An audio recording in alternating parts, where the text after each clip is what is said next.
Welcome back to the channel, guys. Thanks for joining us for another video, and as you can see, we've got the studio set up ready for the Halloween season. Yeah, a little unorganized. I've been running around all day just trying to get these extra bits. I've been collecting them for a couple of weeks, just trying to make a little collection, and then obviously forgot a lot of pieces, so I've just been in and out and back and forward. I've just got back now. I was supposed to come and do the video about an hour ago.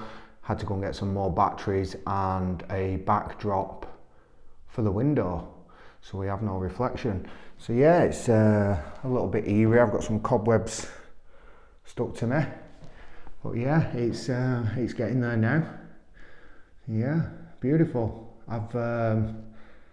Reason I'm so late and behind, I did want to do this on the 1st of October, so we are a couple of days off schedule. So yeah, it's I've been back to London doing some filming, just to carry on backstory from last time I was down last month. I didn't vlog it this time, but yeah, I had a fantastic experience. Very tiring and exhausting, the acting life. But yeah, we're getting there, we're getting used to it. I've found it a bit easier this time adapting back to work. But we're here now, and we're set up, and we're ready for our paranormal investigation. It's not going to be on this. This is just a little introductory to the office, studio. We have Thing with us today. So yeah, guys, I hope you like it.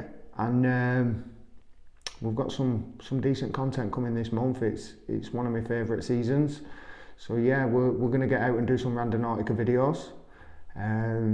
Possibly could even finish the 10-part what we did originally set out to do, to investigate whether it is true or not. So that could possibly get finished within the month, and then we can then have a sit down and have a discussion about the evidence we've gathered and see what you guys think as well. And is it worth continuing? Is it real? Does it mean anything? Is there any further deeper meanings to it? So that's all good stuff that we're going to find out, and lots and lots of paranormal. So I have got some additional equipment. I've got some real scary locations as well. So the first location is going to be probably one of the best, and there's been quite a lot of people go to this location before, and there's plenty of evidence out there that there is paranormal activity at this location. Won't give too much away, but it's a large, very old mansion workhouse. Very large, very old, lots and lots of history. I'll give you a breakdown in the history on the video at the start, so you know exactly everything you need to know about the building. Got a spooky little toy with us today. It's actually pretty creepy, and I've already had a vision of when we carry out the paranormal investigation, I'm going to take it with us, because if this goes off, I'm done. I literally don't think I could deal with that. So yeah, very creepy. So yeah, I think Jack in the Box can come with us. She thinks it's funny. So yeah, I think it'd be exciting to take her with us. I don't think I want her to go off, but it's another additional piece of equipment that can't go off unless you press the button. So it's not censored or anything like that. So I'm not sure how that would work. But if it does go off and it weren't me pressing the button, then you know, we've kind of got some evidence there, haven't we? So it'd be lovely to get started and use these additional pieces of equipment what we've got. And yeah, it's very exciting times, guys. Very exciting. So yeah, a couple more pieces to add here and there. I don't like the big gap we've got down the wall here. I might even go and buy another one of these and just extend it across. I've not spent too much money. It's all quite cheap. Home bargains range, a couple of quid, 99p, 1.99, stuff like that. So yeah, I've not spent a fortune, but I think it's good enough, and it's a great start to our first Halloween season. So yeah, bit of an update from the last shot that I put on Stonehenge. Stonehenge. I keep saying Stonehenge. It's Stonehenge. And basically, if you've not already, I put a little short on. So we visited on the way down to the acting last Friday. It was 29th September, Friday. So we stopped at Stonehenge for half an hour. My mate, funny enough, he had about 4 drones with him. That's what he does, is a drone videographer. So he's got his drones out, sent them over, which it's a bit and ahhing whether you're allowed or not. It was, when you go on the DJI Assist app, Drone Assist, kind of gives circles, red circles around areas what are no-fly zones. They're usually airfields, you know, that kind of thing, prisons and stuff like that, protected spaces where they want to protect the airspace. Obviously you don't want drones flying over prisons and dropping all sorts of goodies off for the criminals. So I didn't fly mine, but he's got more of an advanced license. He carries a card from the CAA, which I don't have, although I do have a pilot's license. I think that's something to do with the smaller drone that I have, 249 grams, and he's got some real big ones. The body on one of them's literally like that. Can't remember the spec, so apologise for that. But yeah, he's got some big drones. He sent them over, got some great footage, and yeah, I'm going to see if I can pinch some of that off him. But anyway, I did a video and I explained in that as we come to Stonehenge, within the first couple of miles leading up to it, there was a tank sign saying tanks crossing the road, which was quite weird. But I was like, where's the base? We're trying to look for this base. There's nothing visual. There's no other signs. There's no military signs. There's no military fencing. It's just a sign to say tanks passing the road, and it's kind of got a huge concrete pad in the middle of the tarmac road, which is obviously just to take the weight of them. It'll probably be a 500 to a metre slab, I should imagine, reinforced. So as we pass that, we're kind of intrigued at this point, and we look up on the hills, and there's white pickup trucks, and there was men, armed men. It was so crazy. It really just reminded me of the Area 51 videos that I've watched online on YouTube, which you can go and watch, and they'll kind of see how far they can drive up, and they'll see on the tops of the hills there's plenty of security guarding the place with guns in white trucks.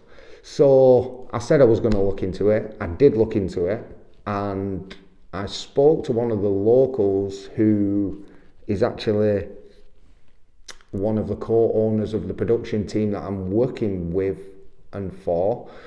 So I spoke to them about it, and I just kind of said, hey, it's so eerie down there. I said, why is it so eerie? And, you know, what are they hiding? That was my question. What are they hiding? And her response was immediately, it's not what they're hiding, it's who are they hiding.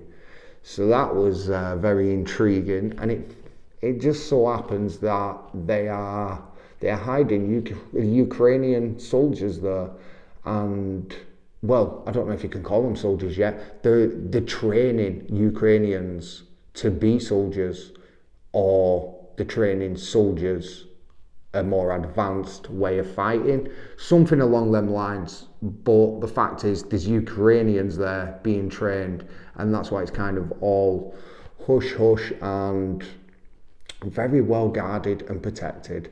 So yeah, it was good to get to the bottom of that one. I would have loved to have stayed around that location because there was a lot of old villages there.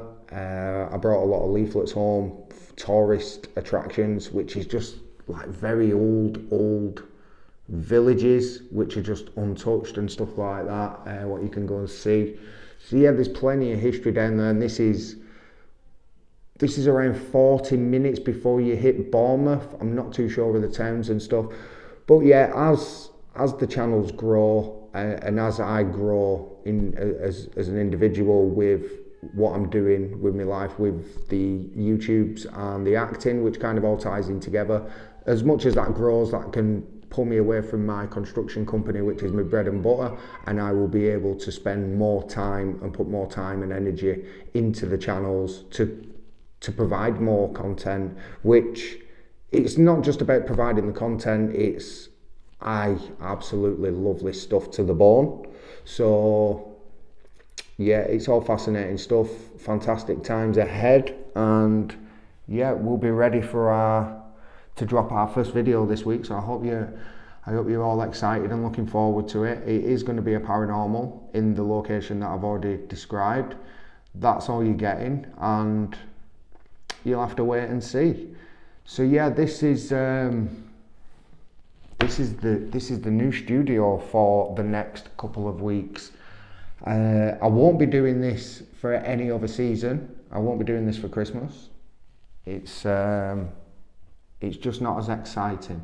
This is my most exciting season for myself, if I'm being selfish. Obviously I do love Christmas, but that's more for the children. This is for me. This is for us, and we can get bigger and better, and every year we can just keep adding to this setup. I am still waiting to move into the room next door, so I don't really want to do much decorating, so to speak. Adding my own touch. I do want some additional light signs and stuff like that. I think team exploring or vlogging lit up would look fantastic, so I've always wanted one of them. But I think it's just time to just hold back and let's wait till we're getting our office downstairs, which is a little bit smaller, a little bit more compact. We've not got the noise issues. Obviously I am mic'd up, we've got the big toner mic for the live streams. And one more thing I didn't realise, Team Exploring have not done a live stream yet. We haven't done one. So that is certainly going to follow this week as well. I'm not sure whether it might be Friday or Saturday, but because I have got a lot of planning and organising to do with the randonauticas and also the paranormals, it's going to be a very, very busy month, and also I'm very busy with my personal life. I think I'm just going to hold back on the acting for the rest of the year now, so I can solely concentrate on my channels and growing them. And yeah, just getting all my construction work out the way, the last few projects. I've got about 4 projects left this year, so get them over the line, get them finished, signed off, have a nice break over Christmas, and reset with some new goals for both personal and business. So yeah, it's very exciting times, but I'm just going to wind it down a little bit with the acting. I've done quite a bit in the last 2 months. It's very exhausting, which has actually put me back with this, because this should have been set up over the weekend ready for the first, which was a couple of days ago. I honestly could not even tell you what date it is. My head is been up my backside. I've had 2 hours sleep Friday night, 3 hours sleep Saturday night. Then I was on set all day from 7:30 a.m. till 7:30 at night. 7:10 we finished at night, and just saying goodbyes and wrapping up. We were about 7:30. We set off home from Bournemouth to Manchester, 4.5 hours. Very tiring. About 12:30 I got in, and then straight back up for work at 7 o'clock in the morning, Monday morning. So yeah, very tired, very, very draining, but we'll recoup, get our energy back, and go again. So yeah, it's an absolute pleasure to see you all again, guys. It's been too long. It's been 2 whole weeks since our last video, which is doing very well. It's almost at 500 views, which is very good.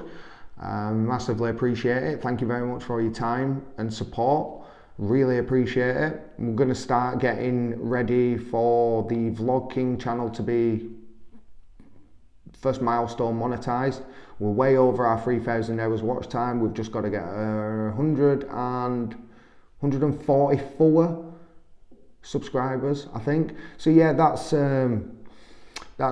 maybe a schedule that we need to tie in with the Team Exploring, take advantage of the studio and both channels, and just start getting some live streams on both, which is going to generate them subscribers.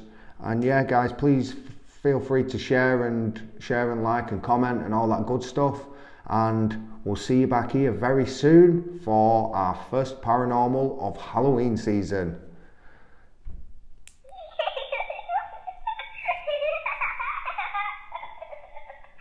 I just had to do it again. Too freaky. Thanks for watching, guys. See you next time.